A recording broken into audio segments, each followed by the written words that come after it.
আসসালামু আলাইকুম। সংবাদে আপনাদের সবাইকে স্বাগত জানাচ্ছি। আমি ফিরোজ তোহা। শুরুতেই সংবাদ শিরোনাম। বাংলাদেশের সর্বশেষ গুরুত্বপূর্ণ আপডেট সংবাদে আপনাকে স্বাগত। শুরুতেই সংবাদ শিরোনাম, পরে বিস্তারিত।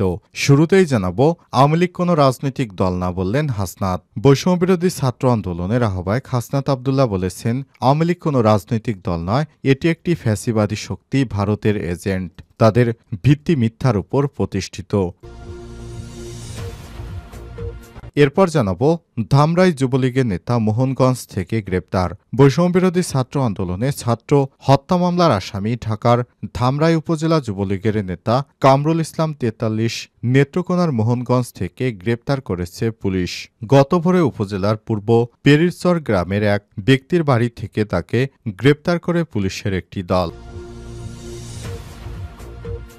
এদিকে ধানমন্ডি ৩২ নম্বরে শেখ মুজিবের বাড়ি ভাঙচুর, ফের কূটনৈতিক উত্তেজনা ঢাকা দিল্লির। ক্ষমতাচ্যুত সাবেক প্রধানমন্ত্রী শেখ হাসিনার সোশ্যাল মিডিয়ায় বক্তব্যের জেরে ফের কূটনৈতিক উত্তেজনা বৃদ্ধি পেয়েছে বাংলাদেশ ও ভারতের মধ্যে। এবারে জানাবো, পিরোজপুরের সাবেক মন্ত্রী ও নেতাদের বাড়ি ঘরে আগুন। পিরোজপুরে নাজিরপুরে সাবেক মন্ত্রী ও সংসদ সদস্য অ্যাডভোকেট শমা রেজাউল করিমের উপজেলা সদরের বাড়িতে আগুন দেয় বিক্ষুব্ধ জনতা। এর পরপরই উপজেলা আওয়ামী লীগের কার্যালয়, নাজিরপুর উপজেলা আওয়ামী লীগের সভাপতি ও সাবেক উপজেলা চেয়ারম্যান মোশারেফ হোসেন খানের বাড়িতেও ভাঙচুর ও আগুন লাগিয়ে দেওয়া হয়। এদিকে পরীক্ষা দিতে গিয়ে নিষিদ্ধ সংগঠনের আহ্বায়ক গণপিটুনির শিকার। কুমিল্লায় নিষিদ্ধ ঘোষিত সংগঠন ছাত্রলীগের কুমিল্লা বিশ্ববিদ্যালয় শাখার সাবেক আহ্বায়ক মাহমুদুর রহমান সুমনকে গণপিটুনি দিয়ে পুলিশে সোপর্দ করেছে ছাত্র জনতা।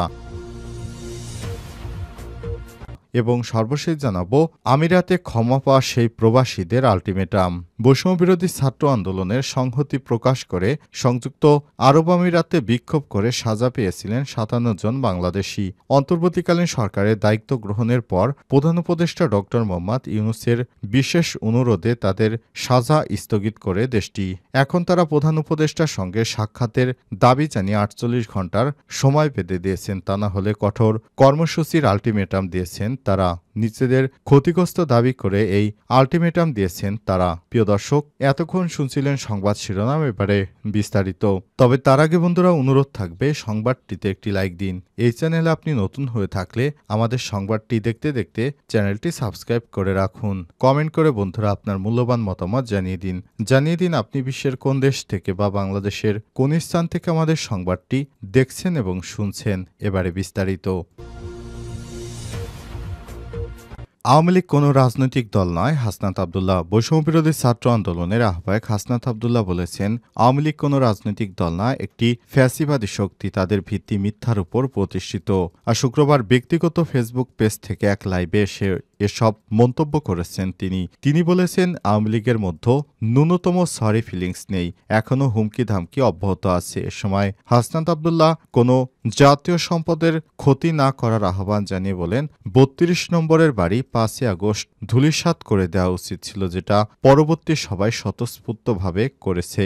এ সময় তিনি বলেছেন, ৫ই আগস্টের পর সবচেয়ে স্বাধীনতা ভোগ করেছে আওয়ামী লীগ। তাদের কমেন্ট দেখলেই বোঝা যায় তারা সামাজিক যোগাযোগ মাধ্যমে কমেন্টে হুমকির ধামকির স্বাধীনতা উপভোগ করছে। তিনি আর বলেন, পরবর্তী বাংলাদেশটা আমাদের, আমরা যারা ফ্যাসিবাদ উৎখাত করেছি এই বাংলাদেশটা আমাদের। এ সময় তিনি সচিব আমলাদের প্রতি ক্ষোভ ছেড়ে বলেছেন, আপনাদের হাতিয়ার হিসেবে ব্যবহার করেছে আওয়ামী লীগ। আপনারা জনগণের সেবা করতে আসছেন, আপনারা জনগণের প্রতি প্রতিশ্রুতিবদ্ধ, আপনারা রাজনৈতিক দলের প্রতি প্রতিশ্রুতিবদ্ধ না। এটা নিজেদের মধ্যে ধারণ করুন। আপনারা যদি মনে করেন সচিবালয়ে বসে আপনারা ধানমন্ডির সঙ্গে ভারতের সঙ্গে সুসম্পর্ক বিদ্যমান রাখবেন, তাহলে আওয়ামী লীগকে যেভাবে বাংলাদেশ থেকে অপ্রাসঙ্গিক করে দেওয়া হয়েছে ঠিক এভাবেই আপনাদেরও অপ্রাসঙ্গিক করে দেওয়া হবে। হাসনাত বলেছেন, জনগণের জন্য কাজ করুন, জনগণের শক্তি অনুধাবন করুন। আমি খুব চাইব ধানমন্ডি ৩২-এর পরিণতি যেন সচিবালয় না হয়, এটা খুব করে চাইব, মন থেকে চাইব। কোনো এক সময়, হয়তো এই বছরই না হোক, ১০ বছর পর হোক বা ১৫ বছর ২০ বছর পরে সচিবালয়ের পরিণতি যেন গণভবনের মতো আর না হয়। সুতরাং শিক্ষা গ্রহণ করুন, ধানমন্ডি ৩২ থেকে শিক্ষা গ্রহণ করুন, গণভবন থেকে শিক্ষা গ্রহণ করুন। ধামরাই যুবলীগের নেতা মোহনগঞ্জ থেকে গ্রেপ্তার। বৈষম্যবিরোধী ছাত্র আন্দোলনে হত্যা মামলার আসামি ঢাকার ধামরাই উপজেলা যুবলীগের নেতা কামরুল ইসলাম ৪৩কে নেত্রকোনার মোহনগঞ্জ থেকে গ্রেপ্তার করেছে পুলিশ। শুক্রবার ভোরে উপজেলার পূর্ব পেরিচর গ্রামের এক ব্যক্তির বাড়ি থেকে তাকে গ্রেপ্তার করে পুলিশের একটি দল। গ্রেপ্তার কামরুল ইসলাম ধামরাই উপজেলার ছোট চন্ডাইল গ্রামের নুরুল ইসলামের ছেলে। তিনি ধামরাই উপজেলা যুবলীগের নেতা ও সাবেক এমপি বেনজির আহমেদের ঘনিষ্ঠ সহচর বলে জানা গেছে। কামরুল গত আগস্টে বৈষম্যবিরোধী ছাত্র আন্দোলনে Savar cantonment public school and কলেজের দ্বিতীয় বর্ষের ছাত্র আফিকুল ইসলাম সাদ হত্যার এজাহারভুক্ত আসামি। সরকার পতনের পর থেকে তিনি পলাতক ছিলেন। পুলিশ জানায় কামরুল ইসলাম ঢাকার ধামরাইল উপজেলা যুবলীগের কার্যকরী কমিটির সদস্য। বৈষম্যবিরোধী ছাত্র আন্দোলন চলাকালে গত ৫ই August Savar cantonment public school and কলেজে দ্বিতীয় বর্ষের ছাত্র আফিফুল ইসলাম সাদ হত্যার এজাহারভুক্ত আসামি। শেখ হাসিনা পালিয়ে যাওয়ার পর তিনি আত্মগোপনে ছিলেন। অবশেষে তিনি গ্রেপ্তার হয়েছেন। ধানমন্ডি ৩২ নম্বরে শেখ মুজিবের বাড়ি ভাঙচুর, ফের কূটনৈতিক উত্তেজনা ঢাকা দিল্লির। ক্ষমতাচ্যুত সাবেক প্রধানমন্ত্রী শেখ হাসিনা সোশ্যাল মিডিয়ায় বক্তব্য রাখাকে কেন্দ্র করে ফের কূটনৈতিক উত্তেজনা শুরু হয়েছে।